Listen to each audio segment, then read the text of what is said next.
नमस्कार श्रोते हो. दीपक रेगे कथाकथन चॅनलवर तुम्हा सगळ्यांचं मनापासून स्वागत. श्रोते हो, तुम्ही ऐकताय सुरेश वैद्य यांची मोहपाश ही कादंबरी आणि आज भाग 8. तयार राहा, 10 मिनिटात आम्ही पोचतोय. अल्ताफनं फोनवरनं सूचना दिली. अरे पण एवढी काय घाई करतोयस? सुचित्रा त्याला म्हणाली. अरे मी तर अजून तयारसुद्धा झालेलं नाही आहे. शिवाय अजून सगळं सामान पॅक करायचं आहे. अरे त्याची काळजी करू नको. आणि एवढं कसलं सामान घेतीये? 1 दिवसाचा तर प्रश्न. आत्ता जाऊन उद्या संध्याकाळपर्यंत आपण परत येणार आहोत. पलीकडनं अल्ताफ म्हणाला. बरं ती सोनाली येणार आहे का? सोनाली जवळच उभी होती. सुचित्राने तिला विचारलं, तू येणार आहेस पिकनिकला? नाही. सोनालीनं उत्तर देऊन टाकलं. नाही रे, ती येणार नाही. सुचित्राने अल्ताफला सांगून टाकलं. ठीक आहे, पण तू मात्र झटपट तयार हो, आम्ही सगळे तिकडे येतोय.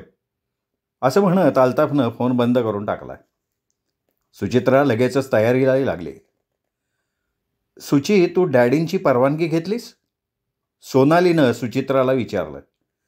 मम्मीला मी सकाळी सांगितलं होतं. सुचित्रा खांदे उडवत म्हणाली. सगळ्या घराला सांगायची काय गरज आहे ग? अगं पण तरी मी काय आता लहान नाही आहे सोना. सुचित्रा कपाळावर आठ्या घालत म्हणाली. सोनाली क्षणभर गप्प राहून सुचित्राकडे पाहत राहिली. सुचित्राचं हे बेपर्वा वागणं सोनालीला मुळीच आवडलेलं नव्हतं. आजच नाही, प्रत्येक वेळी सुचित्रा अशी मनाला येईल तसे निर्णय घेत होती. विश्वासला तर ती मुळीच भीकसुद्धा घालत नव्हती. सुची, काही वेळानं सोनाली काहीशा गंभीर स्वरात म्हणाली. हे बघ, डॅडी किंवा मम्मी कधीच आपल्याला कुठे येण्या जाण्यापासून अडवत नाहीत. आपल्याला त्यांनी किती स्वातंत्र्य दिलं आहे. मग अशा वेळी आपलंही कर्तव्य आहे की आपण कुठे जातोय हे त्यांना सांगायचं. त्यामुळे मग त्यांनाही आपली चिंता लागत नाही ना. आणि त्यात आपलं नुकसान काय आहे? म्हणजे काय प्रत्येक लहानसहान गोष्ट त्यांना सांगत बसायची का? नॉनसेन्स. हा आपला आज्ञाधारकपणा मला मान्य नाही आहे. सुचित्रा सोनालीचं बोलणं उडवून लावत म्हणाली आणि मग सोनालीकडे दुर्लक्ष करत ती बाथरूममध्ये शिरली. सोनाली बाथरूमच्या बंद दाराकडे बघत तशीच उभी राहिली. मग तिने एक निश्वास सोडला. त्याचवेळी नोकरानं येऊन सूचना दिली. सोना बेबी, तुम्हाला साहेबांनी बोलावले. नोकराच्या मागोमाग सोनाली दिवाणखान्यात आली. विश्वास आपली पांढरी काठी बाजूला ठेवून एका खुर्चीत बसला होता. सोनालीच्या पावलांचा आवाज ऐकताच तो म्हणाला, आलीस पोरी? हो, काय काम आहे डॅडी? त्याच्या जवळ येत सोनालीनं विचारलं. कामात होतीस का ग? विश्वासनं स्नेहपूर्ण आवाजात विचारलं. नाही, अशीच बसले होते. सुची लोणावळ्याला पिकनिकला चालली आहे ना, तिच्याशी बोलत बसले होते. विश्वासच्या कपाळावर आठ्या उमटल्या.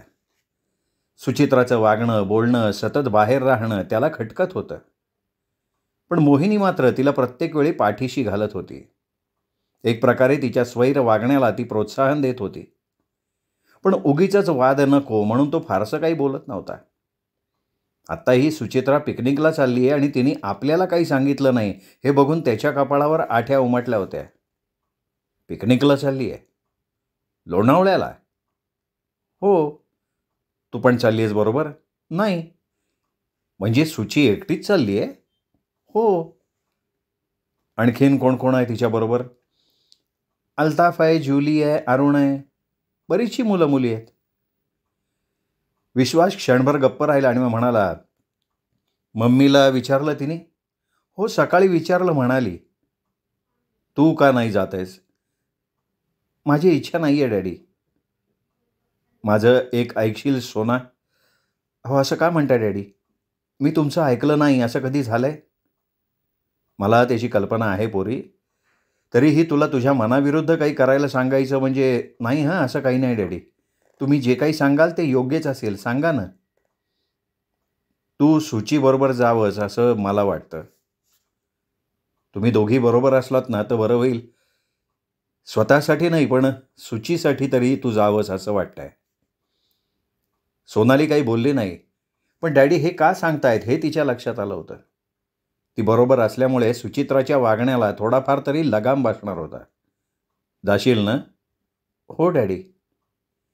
विश्वासच्या चेहऱ्यावरच्या काळजीच्या छाटा कमी झाल्या. क्षणभर थांबून तो म्हणाला, मग जा, तयारीला लाग. सोनालीनं खोलीत येऊन सुचित्राला सूचना दिली की मीही तुझ्याबरोबर येणार आहे. सुचित्रा म्हणाली, मग आवर लवकर. सोनालीनं घाईघाईनं आवरायला घेतलं. संध्याकाळच्या सुमाराला मोहिनी ऑफिसमधनं आली तशी विश्वासनं तिला सूचना दिली. दोघीही पोरी पिकनिकला गेल्या आहेत. हां, असं म्हणत सोनाली कपडे बदलायला गेली. 10 मिनिटांनी फ्रेश होऊन आल्यावर तिने विचारलं, तुम्ही जेवलात? नाही, भूक नव्हती. विश्वास तसाच खुर्चीवर बसला होता. दिवसभर विचार केल्यावर त्याने ठरवलं होतं की सुचित्राच्या संदर्भात आता मोहिनीशी बोलायला हवं. सुचित्राचं जे काही आहे ते तिच्या हवाली करायला हवं. पण त्याचवेळी त्याच्या मनात एक शंका आली होती की सुचित्रा हे सगळं सांभाळू शकेल. तिच्या एकंदर बेपर्वा वागण्यावरनं तरी तसं वाटत नव्हतं. आणि त्या शंकेनं विश्वास आणखीनच बेचैन झाला होता. या विषयावर मोहिनीशी बोलणं त्याला आवश्यक वाटत होतं. मोहिनी जेवण उरकून बेडरूममध्ये येताच विश्वाससुद्धा हॉलमधनं उठला बेडरूममध्ये आला. मोहिनी. हां. बेडवर लोळत मोहिनी आळसावलेल्या स्वरात हुंकारले. मोहिनी, सुचित्रा 20 वर्षांची होऊन गेली आहे. विश्वास बेडवर बसत म्हणाला, माहिती आहे. आपण आपल्या जबाबदारीतून मुक्त होण्याची वेळ आता आली आहे. विश्वासचं ते वाक्य ऐकताच इतका वेळ बेडवर बेफिकीरपणे लोळत असलेली मोहिनी एकदम चमकली, ताठ झाली. विश्वासच्या चेहऱ्याकडे नजर रोखून पाहायला लागली. काय झालं ग? एकदम गप्प झालीस? नाही, काही नाही. सुचित्राच्या बाबतीत काय ठरवलंयस तू? विजयाराजेंनी ती 20 वर्षांची होईपर्यंत आपल्यावर जबाबदारी सोपवली होती. खरं आहे. मग आता काय ठरवलंयस तू? काय ठरवायचं आहे त्याच्यात? सुचित्रा अजूनही बालिश आहे. तिला स्वतःच्या जबाबदारीचं भान नाही अजून. मोहिनी एक एक शब्द काळजीपूर्वक निवडत म्हणाली. म्हणून मी विचार करतेय की जोवर तिचा विवाह होत नाही तोवर तरी मग त्या दृष्टीनेही आपण चाल करायला हवी. तिच्या विवाहाची जबाबदारी आपल्यावर आहेच की. हां, सुचित्राशी या विषयावर बोलायला हवं. मोहिनीने हा विषय टाळण्याचा प्रयत्न केला. मागेही 1-2दा तू हेच म्हणाली होतीस मोहिनी. विश्वासच्या कपाळावर आठ्या उमटल्या. म्हणाले होते ना, मी नाही कुठं म्हणतेय. पण सुचीने अजून निश्चित असं काही सांगितलं नाही. नेहमीप्रमाणे मोहिनी खोटं बोलली. जेवढे दिवस टाळता येईल तेवढे दिवस हा विषय टाळण्याचा तिचा प्रयत्न होता. अरे या बोलण्याला काय अर्थ आहे मोहिनी? तिला जर काही ठरवता येत नसेल तर आपणच या बाबतीत पुढाकार घ्यायला हवा. तिच्यासाठी स्थळं पाहायला सुरुवात केल्यावर ती ही गोष्ट घेईल गंभीरपणे. पण सुचीसाठी मला घरजावाई होणारा मुलगा हवाय. मोहिनीचं हे नवीनच ऐकून विश्वास काहीसा चकित झाला. क्षणभर थांबून मग तो काहीशा गंभीर स्वरात म्हणाला, हे बघ, विजयराजेंनी असं काहीही सांगितलेलं नाही आहे. त्यांची सगळी इस्टेट सुचित्रा आणि तिच्या नवऱ्याच्या हातात सोपवणं एवढंच आपलं काम आहे बास. विश्वास तुमच्या लक्षात कसं येत नाही आहे? सगळ्याच गोष्टी काही कायदा आणि कर्तव्य म्हणून करायच्या नसतात. प्रेम, आपलेपण, माया म्हणून काहीतरी असतं ना. 18 वर्ष सुचीला आपण सांभाळलं, तिला मुलीप्रमाणे मानलं. ती सुद्धा आता आपल्याला डॅडी मम्मी म्हणते. आता तिच्यापासून वेगळं राहणं आपल्याला किती अवघड होईल. नाही, ही कल्पनाच मला सहन होत नाही. म्हणून मला वाटतंय की मोहिनी एक गोष्ट विसरतीयस. मुलगी कितीही लाडकी असली, आईवडिलांचं तिच्यावर कितीही प्रेम असलं तरी शेवटी आईवडिलांना तिचं लग्न करून द्यावंच लागतं. तिला आपल्या नवऱ्याच्या घरी पाठवावंच लागतं. सगळेच आईवडील काही घरजावई शोधत नाहीत. मग आपण शोधू ना. पण तुम्ही मला आराम करू द्याल का आता? दिवसभर बिझनेसचं टेन्शन असतं. निदान घरी आल्यानंतर तरी थोडी शांतता लाभू द्या. आता यात एवढं चिडण्यासारखं, एवढं वैतागण्यासारखं काय होतं? पण असा काही विषय काढला की मोहिनीची ही नेहमीची प्रतिक्रिया. जाणीवपूर्वक हा विषय टाळण्याचा तिचा प्रयत्न. विश्वासच्याही ते लक्षात आलं, पण नेहमीप्रमाणे आणखीन वाद नको म्हणून तो गप्प राहिला. मोहिनी दुसऱ्या बाजूला तोंड करून झोपून गेली होती. विश्वासला मात्र झोप येत नव्हती. अलीकडे रोजच त्याला रात्री उशिरापर्यंत झोप लागायची नाही. मनात विचारांच्या अनेक वावटळी उठत राहायच्या. कधीकधी त्याच्या मनात यायचं की विजयाराजे आणि मोहिनीचं मैत्रीच नसतं तर किती बरं झालं असतं. ही जबाबदारी मग मोहिनीवर आली नसती. आपल्या छोट्याशा जगात तो आणि मोहिनी आनंदात राहिले असते.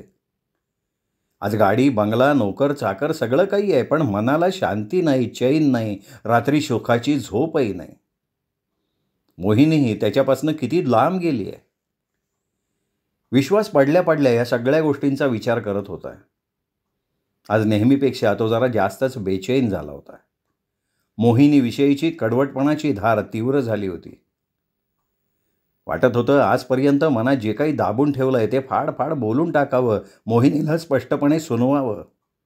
पैशानं तुला आंधळं केलंय, तू स्वार्थी झाली आहेस, या श्रीमंतीचा मोह तुला सुटत नाही, म्हणून सुचित्राचा हक्क तू तिला देऊ पाहत नाहीस. पण त्यांनी स्वतःला सावरलं. मनातले बंडखोर विचार मनात दाबून ठेवले आणि मनोमन ठरवलं, जोवर शक्य होईल तोवर सहन करायचं, आणि जेव्हा अगदीच सहन करण्याच्या पलीकडे जाईल तेव्हा मात्र. अल्ताफ मेटाडोर घेऊन आला. ते एकूण 7 जण होते. अल्ताफ, अरुणा, ज्युली, रणधीर, बिशन आणि सुचित्रा सोनाली. सगळेच श्रीमंत घरातले. स्वभाव, आवड आणि आयुष्याकडे बघण्याचा दृष्टिकोन जवळपास सगळ्यांचा सारखा. थोडाफार फरक होता तो सोनाली आणि अरुणा यांच्यात.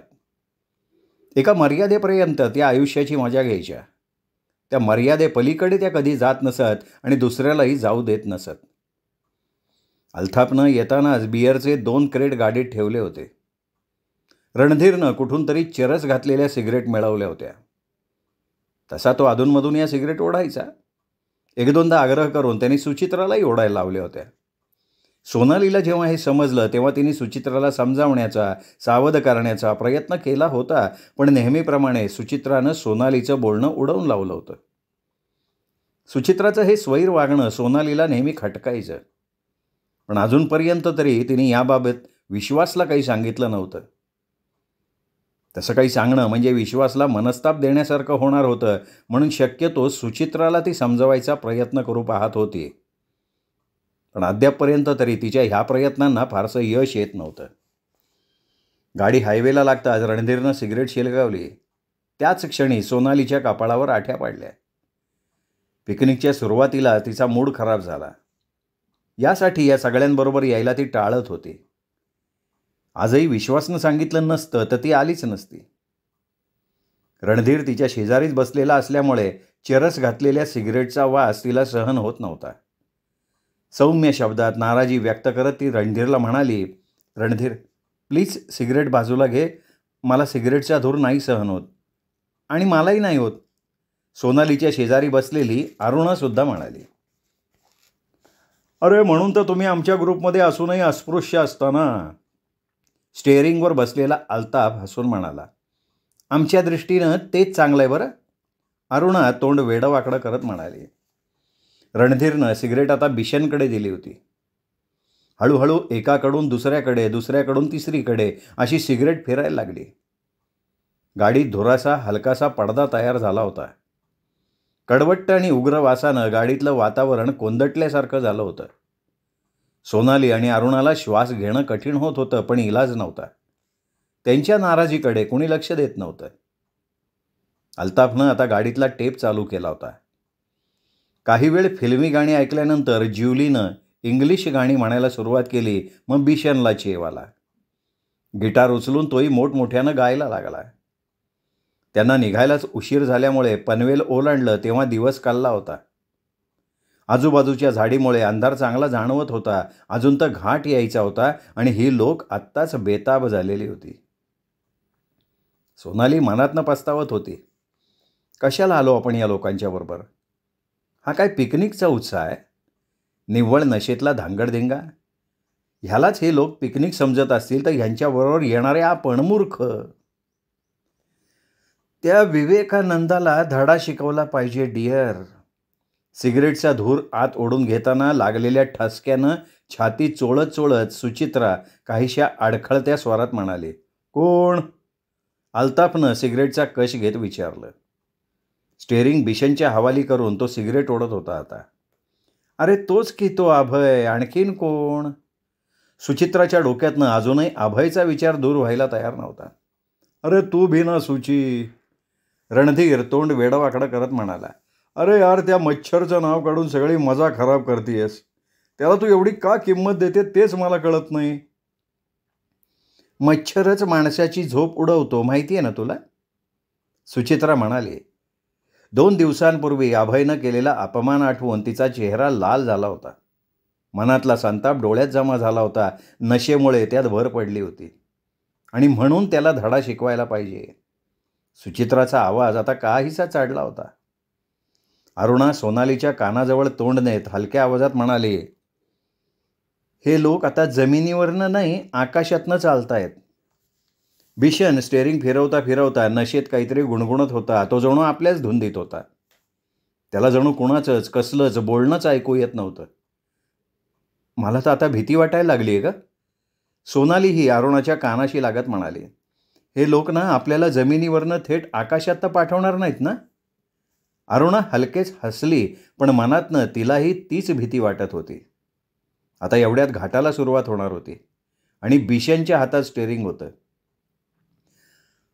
अरे हे वर्ष संपलं ना का आपण सगळे फ्री होणार, फ्री. अचानक बिशन म्हणाला.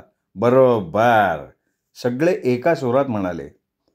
तू काय करणार रे आलताप? बिशननं मान वळवून आलतापकडे बघत विचारलं. आलताप काही बोलणार तेवढ्यात अरुणा ओरडली. काय करतोयस बिशन तू? ती कार बघ, कार. अरे समोर कार आहे. बिशननं दचकून स्वतःला सावरलं. पुढे एक कार चालली होती. त्यांनी त्वरेनं स्टिअरिंग फिरवलं. थोडक्यात धडक चुकलेली होती. सगळेच जण घाबरले.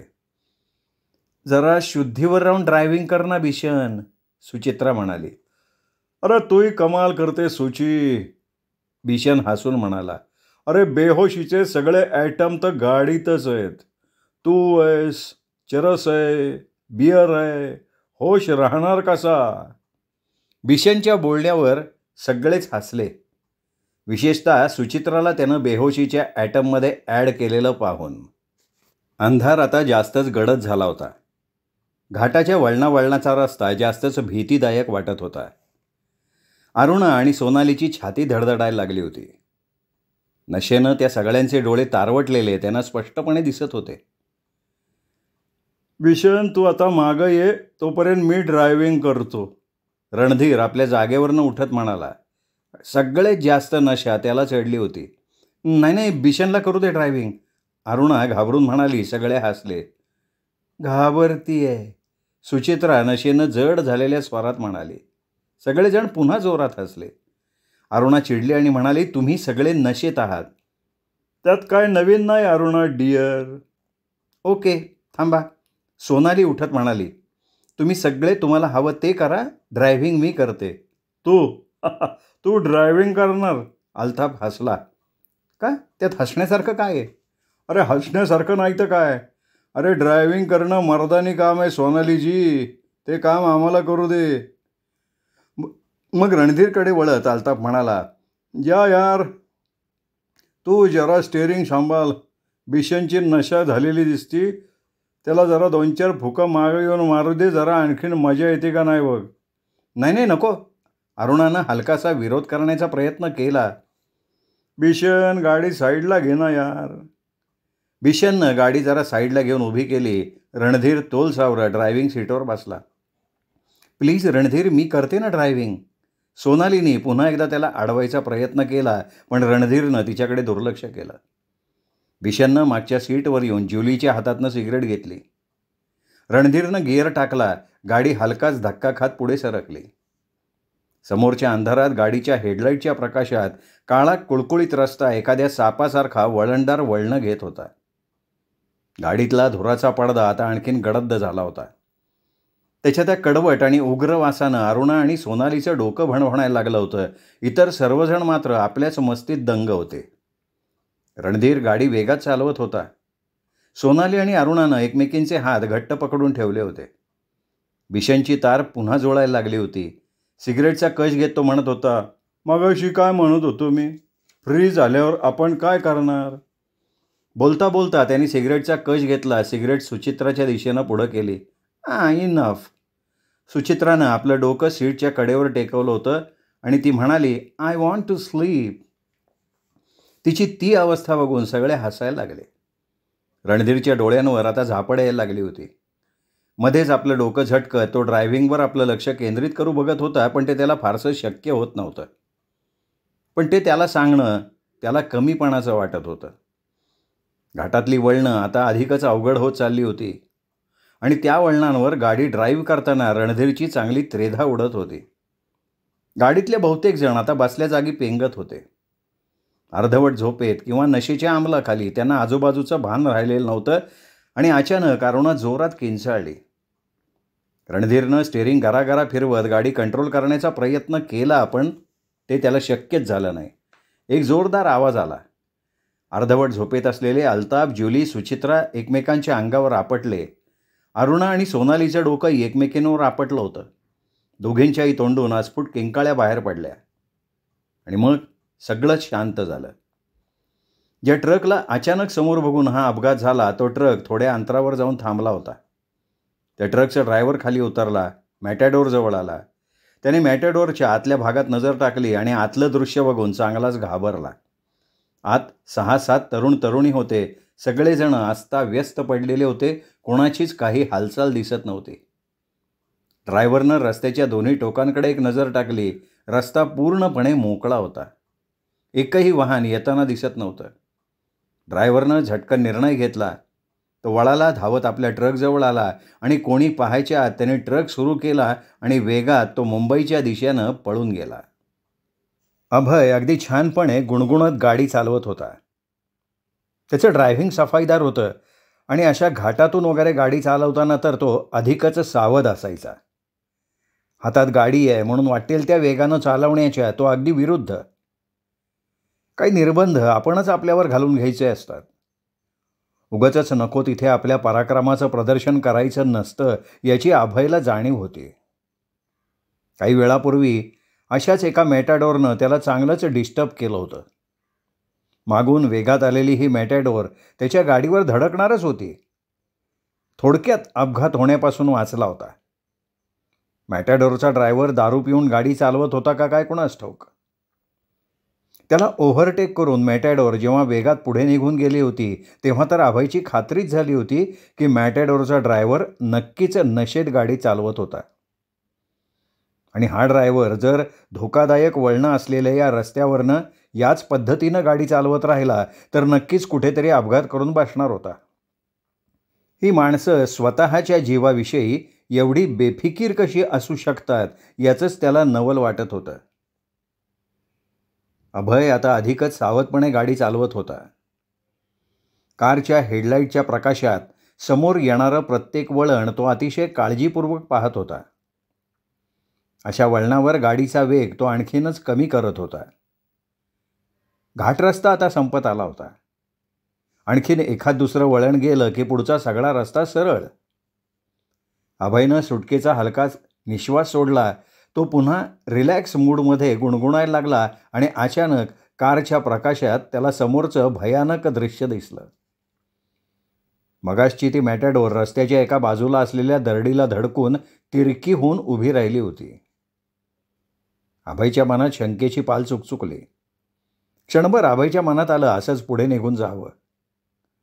एवढ्या रात्री या निर्मनुष्य घाटात कार थांबून दुसऱ्याच्या भानगडीत नाक खुपसणं कदाचित त्यालाही अडचणीत आणू शकत होतं.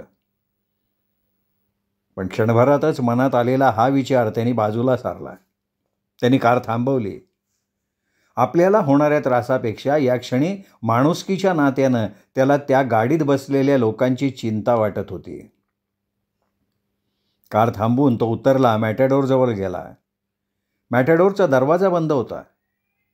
दार उघडून त्यांनी आत बघितलं आणि एकदम तो चमकला. अल्ताफ, सुचित्रा, भीषण सगळे त्याच्याच कॉलेजमधले. सगळेजण बेशुद्ध अवस्थेत अस्ताव्यस्त पडलेले होते. ड्रायव्हिंग सीटवर रणधीर तिरका पडला होता. त्याच्या कपाळाला झालेल्या जखमेतनं रक्त वाहत होतं. बहुतेक स्टिअरिंगवर त्याचं डोकं जोरात आपटलेलं होतं.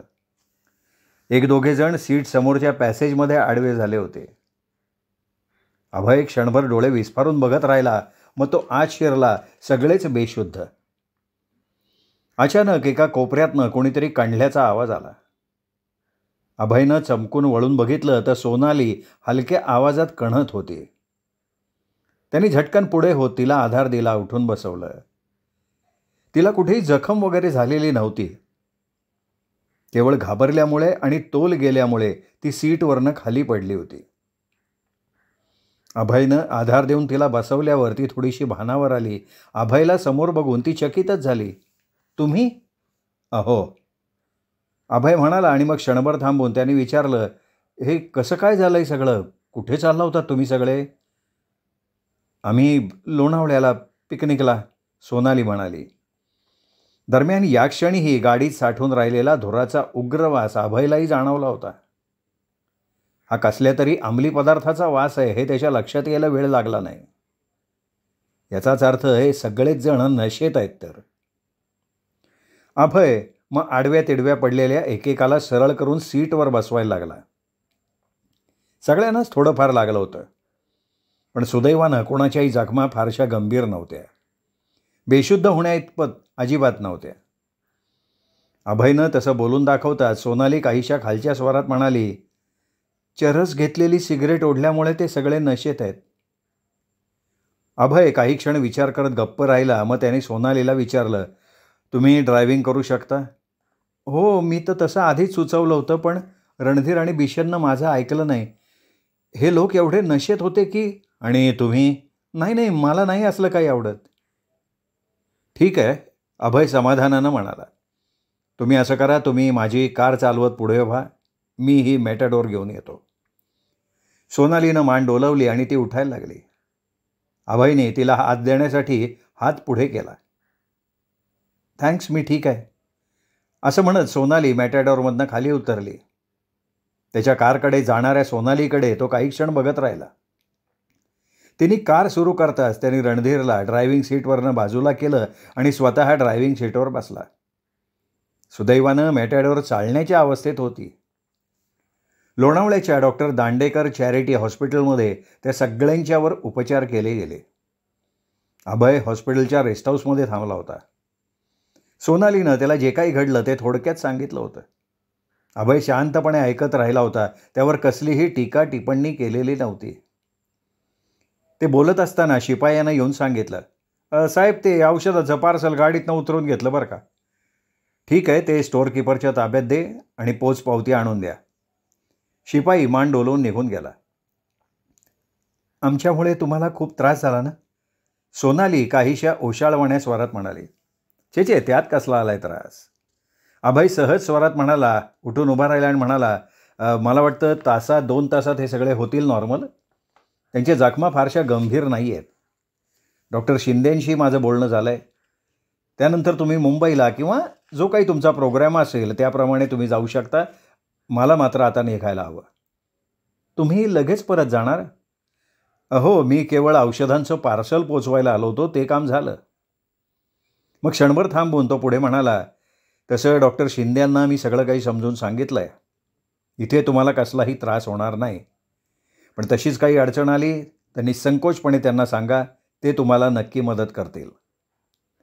सोनाली काहीशा आश्चर्यानं आणि अविश्वासानं त्याच्याकडे बघत होती. मोठा अजब माणूस आहे हा. एका शब्दानंही तो काही बोलला नव्हता की स्वतःहून त्यांनी काही विचारलं नव्हतं. आपण स्वतःहूनच त्याला सगळं काही सांगितलं होतं, तेही त्याने अगदी अलिप्तपणे ऐकून घेतलं, मध्ये कसलाही प्रश्न न विचारता. याच्या जागी दुसरा कोणी माणूस असता तर त्यांनी किती प्रश्न विचारले असते. अभय निघून गेला होता. सोनाली अजून चकित नजरेनं उघड्या दाराकडे पाहत राहिली होती. अभयचा हा अलिप्तपणा तिला चांगला बुचकळ्यात पाडून गेला होता. अभयच्या ह्याच अलिप्तपणामुळे सोनालीला झाल्या प्रकाराबद्दल शरम वाटायला लागली होती. वास्तविक या सगळ्या प्रकारात तिचा कसला सहभाग नव्हता, तरीही ह्या ग्रुपमध्ये आपणही असल्यामुळे अभयचा आपल्याबद्दलही काय समज झाला असेल या विचारानं ती मनोमन अस्वस्थ झाली होती. जेव्हा सगळ्यांना ड्रेसिंग करण्यासाठी वॉर्डमध्ये नेलं होतं तेव्हा डॉक्टर शिंदे सोनालीच्या समोरच अभयला म्हणाले होते, this is all due to intoxication. हे सगळं ॲबनॉर्मॅलिटीच्या अवस्थेत झालं आहे.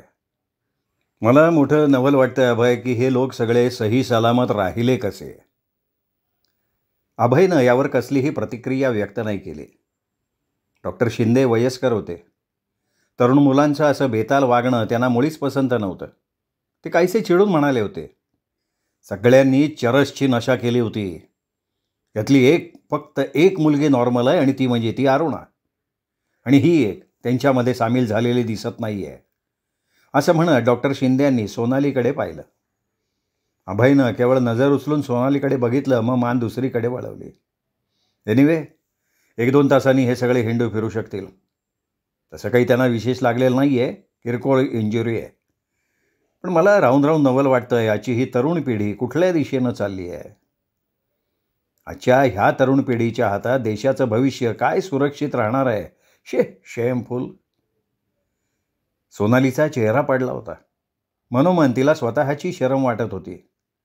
डॉक्टर शिंदेंनी ज्या शब्दात या सगळ्या प्रकाराबद्दल घृणा व्यक्त केली होती त्यात त्यांचं खरोखर काही चुकलेलं नव्हतं.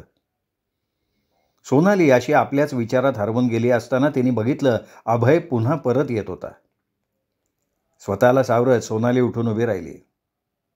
आजच्या घटनेनं नकळत तिच्या मनात अभयविषयी आदर, श्रद्धा निर्माण झाली. विशेषतः सगळं काही समजल्यानंतरही त्यांनी त्यावर कसलीच टीका टिप्पणी केली नव्हती. मिस सोनाली, मला तुम्हाला एक विनंती करायची आहे. तिच्या समोर येऊन उभा राहत तो म्हणाला. सोनालीनं प्रश्नार्थक नजरेनं त्याच्याकडे बघितलं. तुम्हाला मी रस्त्यात भेटलो, इथे घेऊन आलो, हे सगळं मिस सुचित्रा किंवा कोणालाही सांगू नका प्लीज. सोनालीला हा आणखीन एक धक्का. मनात आलं त्याला विचारावं का, पण तसं काही विचारायचं धाडच तिला झालं नाही. मी डॉक्टर शिंदेंना आणि स्टाफला तशी सूचना दिली आहे, तेही याबाबतीत कसलीही चर्चा करणार नाहीत. सोनाली काही न बोलता ऐकत होती. बोलून होताच तो वळला आणि आला तसाच निघूनही गेला. सोनाली मात्र तशीच उभी राहून तो गेला त्या दिशेकडे पाहत विचार करत होती की कसा माणूस आहे हा. लोक तर न केलेले उपकारसुद्धा पुन्हा पुन्हा बोलून दाखवतात आणि हा मात्र. साधारण 1-2 तासांनी सगळेजण हॉस्पिटलमधनं बाहेर पडले होते. पिकनिकचा असा बोजवारा उडाल्यामुळे कोणाचाच पिकनिक एन्जॉय करायचा मूड नव्हता. त्यामुळे सगळेजण मुंबईच्या परतीच्या वाटेला लागले. आपण आणि मॅटॅडोर लोणावळ्याच्या त्या हॉस्पिटलमध्ये कसे पोचलो याचं सगळेजण रस्ताभर आश्चर्य व्यक्त करत होते. सोनालीला विचारल्यावर तिने आपल्याला काही माहीत नसल्याचं सांगितलं. लोणावळ्याच्या त्या हॉस्पिटलमध्ये पोचल्यावरच आपण शुद्धीवर आलो होतो असं म्हणून तिने स्वतःची सुटका करून घेतली. डॉक्टर शिंदे त्यांना निरोप देताना समजुतीच्या स्वरात म्हणाले, तुम्ही सगळेजण चांगल्या घरातले आहात, समजदार आहात. तरीही वडिलकीच्या नात्यानं मला तुम्हाला एवढंच सांगावंसं वाटतं की आयुष्यात प्रत्येक गोष्टीला एक मर्यादा असते, एक लिमिट असतं. ती मर्यादा, हे लिमिट ओलांडलं की माणूस स्वतःचा शत्रू बनतो. त्यात त्याचं स्वतःचं तर नुकसान असतंच, पण त्याहीपेक्षा जास्त नुकसान होतं ते समाजाचं. आणि ते नुकसान मोठं असतं, कधीही भरून न येणारं. सगळ्यांच्या माना शर्मेनं खाली झुकल्या होत्या. डॉक्टर शिंदेंच्या नजरेला नजर देण्याचं धाडसही कोणाला झालं नाही. रस्त्यात सोनाली सगळ्यांना उद्देशून म्हणाली, पाहिलं तुम्ही? सुचित्रानं पडेल चेहऱ्याने तिच्याकडे बघितलं. नजरेनंच विचारलं, काय? एन्जॉयमेंटच्या नावाखाली स्टुपिडपणा केल्याचा परिणाम काय होतो पाहिलं? सोनाली आणखीनच चिडून म्हणाली. सुचित्राचा चेहरा आणखीनच पडला. सोनालीच्या प्रश्नाला तिच्याकडे उत्तर नव्हतं. अरे मालूम नहीं वो कौन भला आदमी था जिसने हमें हॉस्पिटल पहुंचाया. बिशन स्वतःशीच बोलावं तसा म्हणाला. खरंच तो जो कोणी होता तो अगदी देवासारखा धावून आला म्हणायचा. नाहीतर अजूनही आपण जखमी अवस्थेत त्या घाटात पडून राहिलो असतो. अरुणा त्या नुसत्या आठवणीनं शहारल्यासारखी झाली. सोनाली मनातल्या मनात हसत होती. त्या भल्या माणसाचं नाव यांना समजलं तर काय होईल? पण खरंच अभयला तरी आपलं नाव लपवून ठेवण्यामागे काय फायदा आहे? सोनालीने मनातल्या मनात ठरवलं की कधी संधी मिळाली तर अभयला त्यामागचं कारण विचारायचं. अभयशी बोलायचं या नुसत्या कल्पनेनंच का कोण जाणे सोनाली मनातून सुखावली होती. नेहमीप्रमाणे सगळ्यांचं आपलं आपलं रुटीन सुरू झालं. पुढच्या काही दिवसात सगळेजण ही घटना विसरून गेले. सुचित्राही त्याला अपवाद नव्हती. एवढं सगळं घडूनही तिच्यात फारसा फरक पडलेला नव्हता. सोनाली तशी पूर्वीपासून या सगळ्यांपेक्षा वेगळी होती, पण या घटनेपासून ती अधिकच बदलली होती. तिच्या वागण्या बोलण्यात अधिक काटेकोरपणा आला होता. सोनालीनं ठरवलं होतं त्याप्रमाणे अभयशी बोलण्याची कसलीही संधी अजूनपर्यंत तिला मिळालेली नव्हती. तसं कॉलेजमध्ये ते एकमेकांना बघत होते. कधी समोरासमोर आले तर एक शिष्टाचार म्हणून चालता चालता एकमेकांना हॅलो म्हणून पुढे जात होते. अशावेळी सोनाली मनातनं एकदम नर्वस होत होती. अभयशी कोणतं निमित्त काढून बोलावं ते तिला सुचत नव्हतं. कधीकधी तिला स्वतःचं आश्चर्य वाटायचं. कशासाठी अभयशी बोलायला आपण एवढे उतावीळ झालोय? त्यासाठी निमित्त शोधण्याचा आपण प्रयत्न करतोय. सोनालीला या प्रश्नाचं उत्तर मिळत नव्हतं. मग ती स्वतःशी समजूत काढत म्हणायची की अभयच्या त्या वागण्यानं त्याच्याविषयी आपल्या मनात एक कुतूहल निर्माण झालंय आणि ते जाणून घेण्यासाठी आपली ही सगळी धडपड आहे. मनुष्य स्वभावाचा तो एक भाग आहे, दुसरं काही नाही. तिची ही अवस्था अगदी पराकोटीला गेली तेव्हा तिने मनाशी ठरवलं की अभयशी बोलण्यासाठी आता कसलंही निमित्त शोधत बसायचं नाही. एक दिवस सरळ त्याच्यासमोर उभं राहायचं आणि स्पष्टपणे त्याला सांगायचं, मला तुमच्याशी बोलायचं आहे.